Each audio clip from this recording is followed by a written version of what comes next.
The best chance McLaren has in winning a race this year, and I'm not even going to be able to watch it. Don't get me wrong, I very much needed a break. I'm going to be going for a cruise for a week, so you won't be getting any videos for the moment. But to be sure that other people get to see all the content on the LawVS channel, do be sure to subscribe, share it with all of your friends, and maybe even join as a cheeky member of the VS Posse. We got the Discord server going, but it's a little bit bare at the moment, so that's being developed. The one thing that's being developed also that the FIA has actually approved is the brand new prototype for spray guards, and something that the race completely missed an opportunity on for a nice little bit of a gag. Look at this tweet: spray guards causing a stir, spray guards making a splash. The race, you did it wrong. I mean, come on, you completely missed it. I think they look pretty cool. If it can help with reducing spray and making cars more visible, then I'm all for it, especially after the tragic loss of Hoff not too long ago. The easiest thing that Spa can do to fix all of that, perhaps, is just to get rid of the forested bits between Raidillon and the Kemmel Straight, so there's a little bit more visibility as you're going around the corner and going down the Kemmel Straight. So that means you can actually react a little bit faster. Just a little bit, move the barriers a little bit back, add a little bit of AstroTurf, and then just remove some of the trees. I think that can actually work wonders, and it's not all that expensive to actually do. But there's been plenty of things to talk about in terms of stuff that's happened in the last week, including something I really want to touch upon, the F1 Academy. So the F1 Academy, if you've not really been too sure what it is, it's basically the all-female series that has effectively replaced the W series. I'm going to be going more into detail about what I think about all of this in a different video. But now, all 10 teams are going to be represented in some way with their own special liveries on 10 of the 15 cars. There's going to be some backing from the teams too, but it's not quite clear what exactly that backing is. Personnel, supplies, or it's just the fact that, oh, look at the pretty car. We're part of this. From Austin onwards, the F1 Academy is going to be on the support calendar for Formula One. So I think this is definitely an improvement, and it's naturally going to get a lot more interest. Because I want to see an F1 Academy McLaren car. I think that would be pretty cool. So good on them. Good on them. Let's just get back to the teams that will be impressing. I mean, Max Verstappen. They've made it very clear, Red Bull, that this is definitely, positively, we promise, the last upgrade we're going to be giving the RB19, because we really need to focus on the RB20, using everything we have left, because we might actually get caught with our pants down. So I'll believe it when I see it, but I think this is actually for reals the last time they've improved. With that side pod upgrade that I like to call a letter pod. But it's needless to say, Max Verstappen at the moment, this is effectively his second home track because he is half Belgian.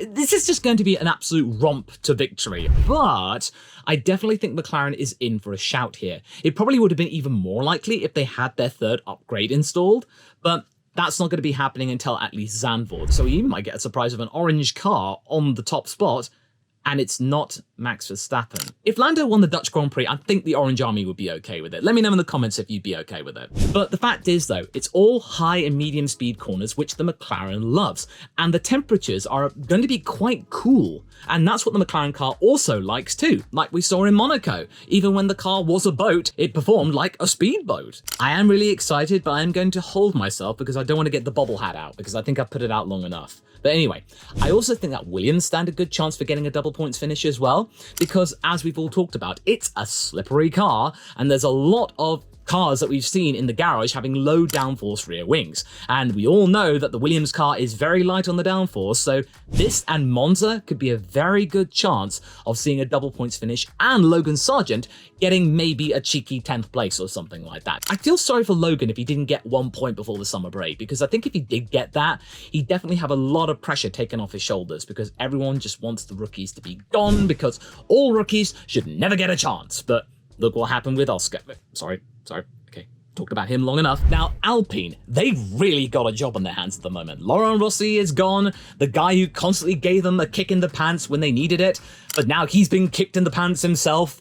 And now we're actually seeing some finally really substantial upgrades after the rear wing that we saw in Hungary. We've now got a brand new floor being installed on the Alpine, which apparently could actually give them 0.2 of a second per lap, but everybody's saying 0.2 of a second per lap. Everyone's saying it. Seriously, McLaren said it in Baku.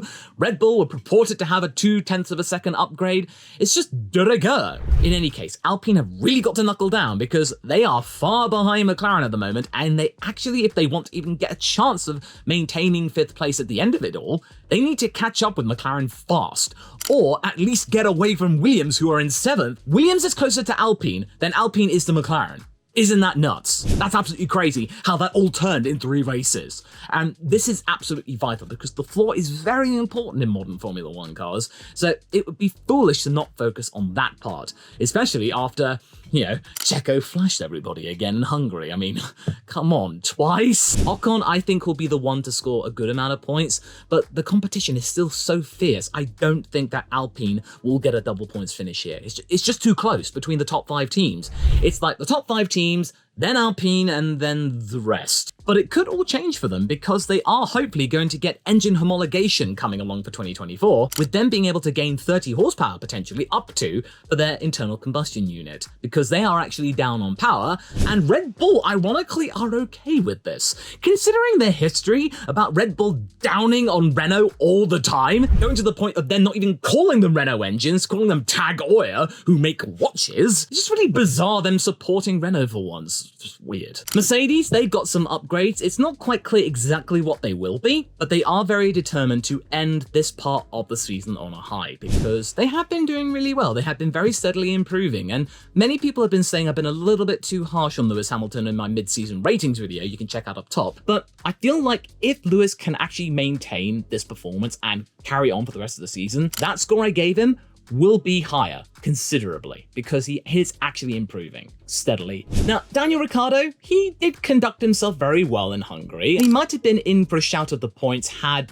Zhou not been practicing his bowling skills. I feel like now this might be a little bit tricky for Daniel Ricciardo fans to swallow. It's not very clear whether these upgrades that AlphaTauri have put in will be good enough for this particular race because they really need to be good in the fast bits, whereas the AlphaTauri seems to be better in the slow stuff. I wouldn't expect miracles unless there's a massive pile-up. Daniel is able to scythe his way through all of that. It's just a little bit too hard to say whether he might actually do as well, or whether Yuki might actually step up after getting a bit of a reality check, because to be fair, in Q1, they were practically on top of each other. But okay, let's get onto the predictions proper. Now, okay, even though I am a big McLaren fan and I really want it to happen, I can't not put Max Verstappen on the top spot. I mean, come on. He's just riled up. After Hungary, he really wanted to prove to everyone that no, I'm still the king here. I'm still going to win every race. I might be able to improve that next time out. So you cannot deny that Max Verstappen is in with a good shout of a first place position yet again. And then extending the consecutive run of Red Bull victories to 13. Is that an unlucky number? Can you imagine if the chain was broken at Zandvoort of all places? Oh, that might be pretty galling. But who's going to be in 2nd and 3rd? Well, of course it's going to be the McLaren boys, I think. It's going to be Lando Norris in 2nd place, and then Oscar Piastri in 3rd. And I don't think that team orders will be involved, because Oscar, he has definitely impressed everybody with his performance in Silverstone and Hungary, but as he has said quite a few times, he still has a lot to learn in terms of tyre management, in terms of longer running stints. And the McLaren does tend to chew up its tyres more than it would like to, and I think that this 3rd upgrade, whenever it comes around, will address a lot of the mechanical grip issues, but I still think they are within a shouting chance, because in Silverstone they were mighty, and even Hungary they weren't too bad, and I feel like at the beginning of the race it will be very close between Lando and Max, but I think Max will be able to pull away from Lando. Hopefully it will be within 15 seconds at the end of the race between Max in 1st and Lando in 2nd. Oscar, he might be a little bit in no man's land perhaps, but I think he will be able to do enough to hold on to 3rd place, because that McLaren is a rocket ship. Checo is going to be in 4th place, and again, I can't put him willingly on the podium unless he is able to impress, because he could easily have a dire qualifying, because it is expected to rain during the actual event, and of course the sprint race. I mean, I'm not really going to predict the sprint race, because that could be anything, because they could easily try out other things. But in terms of the main race itself, I think that Checo will be 4th place. There will be some kind of issue on Friday, and then he will actually end up not qualifying, or he'll be 9th place again like he was in Hungary. I just can't predict him being in the top 3 at this stage, but 4th place I think is definitely possible.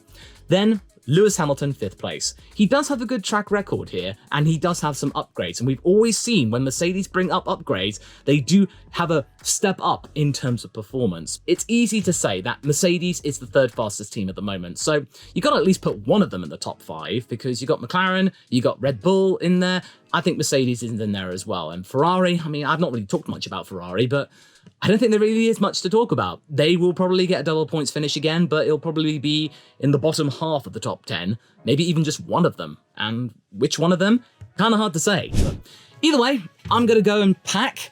I hope to see you all very soon, and just don't mess everything up around here, because I've made this attic the way it's supposed to be, but I'll see you all around, okay?